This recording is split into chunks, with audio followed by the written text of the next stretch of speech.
Привет, друзья! На связи Александр Гека, вещаю из своей домашней студии. Сегодня у нас речь пойдет о записи гитары в домашних условиях, ведь зачастую у начинающих музыкантов встает такой вопрос, как записать гитару, как записаться вообще у себя дома, в квартире, не прибегая к сложным техническим ухищрениям, используя обычную звуковую карту, ноутбук и студийный микрофон. К слову, я не исключение, большую часть времени я работаю и записываюсь дома, у меня здесь уже хорошо довольно подготовленная комната, я знаю ее все тонкости, нюансы, ее недостатки, знаю также лучшие точки для записи, чтобы получить хороший качественный сигнал. Поскольку вокальными данными я не владею, речь пойдет исключительно о записи гитары акустической, классической и тому подобных, не электро. Методов записи гитары существует великое множество. На один, на два микрофона, комбинации, вариации, ленточный, конденсаторный, ламповый с подмешиванием сигнала с пьезодатчика. И еще важно их расстановка по центру, сбоку, на удалении, сзади, сверху. Все это очень сложные технические ухищрения, к которым стоит прибегать, когда вы уже более-менее освоили техники студийной звукозаписи, знаете, для чего используется каждый микрофон, каждое его положение и самое главное, что вы хотите получить, чего хотите добиться в итоге. Я сейчас расскажу о самом легком, простом, доступном и самое главное незамороченном способе записи гитары в домашних условиях, в 9 из 10 случаев, при использовании которого вы получите качественный и хороший сигнал, с которым можно уже в дальнейшем будет работать при сведении и мастеринге. Итак, что нам потребуется для записи дома? У меня есть профессиональный конденсаторный микрофон с универсальной областью применения. Это микрофон Octavo MK117, прекрасный студийный микрофон, очень рекомендую, это любимец моей коллекции. Также у меня есть звуковая карта Native Instruments Complete 6 и лэптоп, это MacBook Pro 15. Как правило, гитары пишут, установив микрофон напротив 12-го лада. Плюс-минус несколько сантиметров. Расстояние соблюдается в среднем около 30-50 сантиметров. Я же люблю сделать немного по-другому. Сейчас микрофон немного сдвинут, то есть он сдвинут в сторону корпуса гитары. И мне кажется, что звук от этого получается более богатым, более насыщенным, убедительным, отчетливым в каких-то ситуациях. Может быть, это и не будет поначалу ярко и понятно слышно, но в дальнейшем, уже на постобработке, вы почувствуете разницу и услышите вот эту всю напористость. Также обязательно учитывайте акустические особенности вашей комнаты. Лучше заранее несколько сделать дубликов, послушать отражение, послушать то, как комната резонирует, как она отвечает на вашу игру, особенно на громкое звукоизвлечение. Это может также сыграть какую-то роль в вашей записи. Естественная реверберация — это всегда хорошо, но не во всех случаях. Если у вас не заглушенная комната, она сильно дает какие-то паразитные отражения, даже эхо, например, или какие-то ранние, поздние рассеянные отражения в стиле такой, не знаю, винтажной реверберации, это может быть не всегда хорошо для аккуратной, чистой, хорошей записи. Моя комната более или менее заглушена, здесь есть ковровое покрытие, диван, тяжелые шторы, это несколько глушит паразитное отражение и делает сигнал немного похожим на студийный. Даже в большинстве случаев он и является студийным, отличить его практически не получится. И тем не менее, какие-то отражения, реверберация присутствует, и это нормально для любой комнаты, даже для студийной записи, я подчеркну, потому что порой люди борются и гонятся за тем, чтобы добиться каких-то естественных комнатных отражений. Но в нашем случае мы сейчас не пытаемся получить какой-то кристально чистый сигнал без единого отражения, без единого призвука, так что даже такие легонькие отражения комнатные будут нам на руку. К слову, существует очень много способов избежать этих ненужных отражений. Также, когда вы работаете и, например, обрабатываете, сводите, премастеринг делаете в вашей комнате, отражения гасятся разными басовыми ловушками, специальными поролоновыми наклейками на стены. Это тема для отдельного видео, мы с вами еще обязательно это обсудим, а пока что приступим к дальнейшей записи гитар, вернее подготовке к записи гитары. Я еще очень сильно предпочитаю разогнать звук себе в наушнике при записи примерно так, как он будет уже звучать в готовом треке. Это компрессия, предусиление, эквализация, хорусы, дилей, реверберация.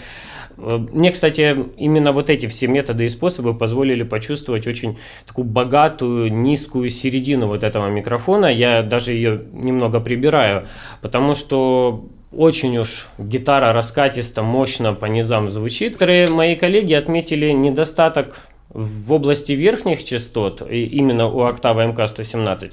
Ну, не знаю, для того, чтобы с ними спорить, мне нужно пересадить их уши. В моем случае даже это плюс скорее, чем минус, потому что все мои инструменты, без исключения, вот эта гитара и те, которые за моей спиной, они обладают очень ярким, насыщенным, даже чуть чересчур перенасыщенным верхом, начиная от 3 кГц и выше, поэтому я всегда даже прибираю эти частоты, а в случае с микрофоном МК-117 я практически не пользуюсь тем, что называется агрессивной дрессировкой эквалайзерами по звуковому тракту.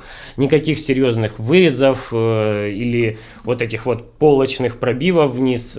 Все довольно легко, тонко, сбалансировано, просто где-то какая-то область прибирается, скажем, на минус 3 дБ. В частности, это 220 Гц у любой гитары по ноте ля, когда строите. Я всегда прибираю 220 и 440 Гц, чтобы по обертонам сильно не накладывались гармоники. Ну, во всяком случае, для моего звукоизвлечения, для моего метода работы это весьма важно. Во всех случаях, с которыми мне приходилось сталкиваться, получается очень хороший, мощный, добротный, бархатный, приятный сигнал, вот как такая мягенькая велюровая подушечка, его прям хочется потрогать. Он легко, хорошо садится в микс, очень хорошо читается в миксе, и все это практически без применения каких-то плагинов, сторонних приборов обработки. Сигнал просто идеальный, я впечатлен. Вообще, весь звук, который я писал на октаве МК-117, выше всяких похвал, его можно мять как угодно, если, конечно, в этом есть необходимость, и такова ваша творческая задумка. Могу с уверенностью сказать, что микрофон октавы МК-117 это потрясающий универсальный микрофон для профессиональных студий звукозаписи, для домашних Project студий, он везде найдет свое применение. Запись гитар, вокала, струнных, да чего угодно, перкуссии, везде этот микрофон будет кстати. Ну, не могу я удержаться от панигирика, дифирамбов в адрес этого замечательного микрофона. Действительно, мой любимец. Я очень счастлив, что такой у меня появился в коллекции. Спасибо, Октава. Продолжим готовиться к записи. Итак, микрофон у нас установлен сбоку корпуса гитары. Расстояние примерно 50-60 сантиметров, может быть около 70, потому что я не буду статично сидеть, несколько отклоняюсь, приближаюсь, но это не критично. Все равно микрофон довольно сильно разогнан, и поэтому какой-то потери в динамике или в громкости сигнала мы не получим. Микрофон также подключен в звуковую карту напрямую, без всяких предусилителей, без всяких примочек, то есть звук поступает с микрофона в звуковую карту и прямо сразу же записывается в секвенсор. Нас сейчас интересует чистое звучание, никак не приукрашенное, никак не вырезанное. Ну, я буду, конечно, использовать эквалайзер, чтобы сбалансировать звуковой тракт, так как у меня в области 100-200 Гц будет очень высокий такой горб, его надо будет немножечко просадить, слегка сбалансировать, чтобы не было перенасыщения по частотам. Обязательно, когда пишете гитару, проконтролируйте уровни во избежание клиппингов. Идеальной золотой серединой будет минус 15, минус 10 дБ у вас на дорожке в секвенсоре. Обязательно следите за этим. Пишусь я с задержкой в 64 миллисекунды, но можно сделать и 128, если уже в треке есть какие-то синтезаторы, инструменты, так как иногда могут быть потрескивания из-за перегрузки буфера. По настройкам аудио используется 24 бита и 44,1 кГц. Работаю я в Ableton Live 10.1, сегодняшний день не будет исключением. Давайте запишем пару музыкальных фраз и послушаем, что у нас получилось.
Ну вот, друзья, такой звук, на мой взгляд, он уже превосходен, с этим можно работать, это можно использовать и как хорошую акустическую запись, это можно уже грамотно обрабатывать, усаживать в микс, докачивать эффектами, если это необходимо в соответствии с вашей творческой мыслью, творческой задумкой.